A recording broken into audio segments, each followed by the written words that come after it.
What an INFJ experiences when they fall in love. Like me, you probably prefer long-term, committed partnerships over passing hookups if you have the INFJ personality type.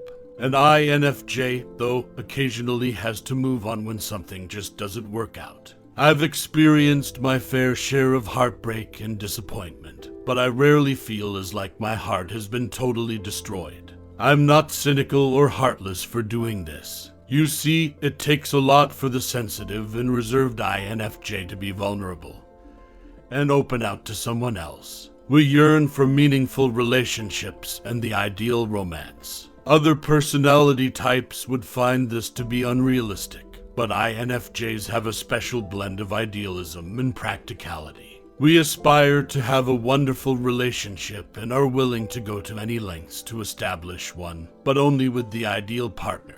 What happens when this unique personality finally connects with the appropriate match? When an INFJ falls in love, the following 7 things take place. Can you relate, INFJs? What an INFJ experiences when they find love. 1. Our relationship will be firmly protected by our fierce loyalty. Because we see the world differently than other people do, INFJs tend not to have many intimate relationships. Amid fact, despite our propensity for interacting with others, we frequently feel alone and out of place in a crowd.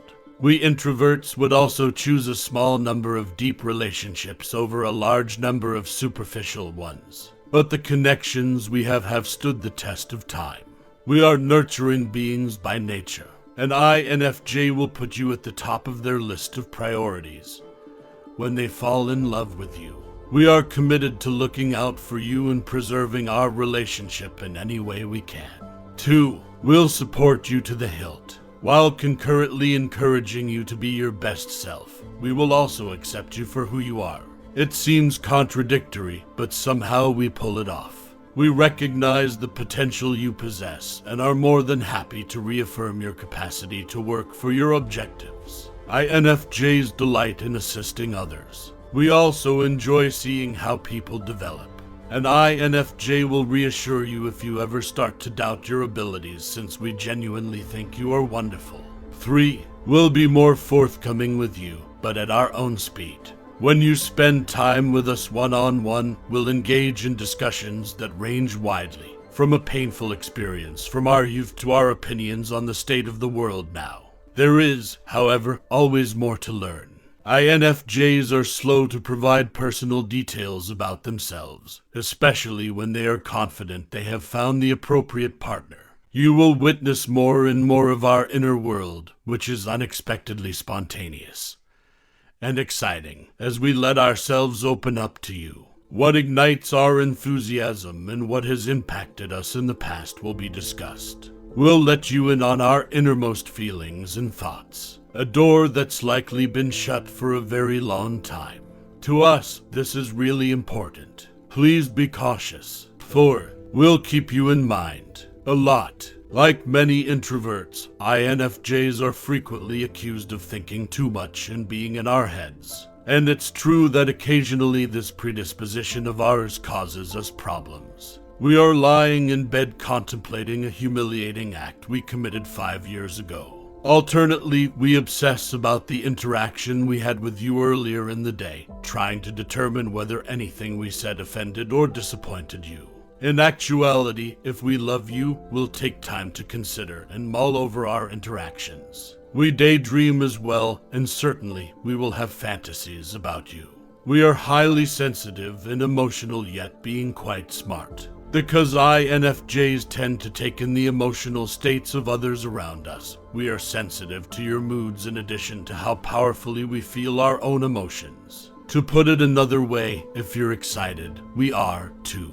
But if you're stressed, we'll undoubtedly start to experience the tension in our body as well, psychologically and even physically. 5. Our deeds speak louder than words. INFJs are great at writing love letters, but we struggle to orally communicate our emotions. Instead, we frequently demonstrate our love by our deeds. I occasionally keep my emotions to myself, but I always let someone know how much I care by doing something for them or simply being there. Even if we aren't verbally expressing our affection for you, you will be able to tell by the indications. 6. We need space even though we adore you. INFJs are often fascinated by people, yet we are really loners at heart. We spend a lot of time looking around us and discreetly achieving our objectives. We need time to unwind after what can be a challenging and draining world. So if we need some alone time, please don't take it personally. However, it's also lovely to be alone with you. I've discovered that when I truly love someone, I frequently choose to spend my alone time with them. I can unwind while spending time with the person I love, even if we spend hours lounging around the house reading.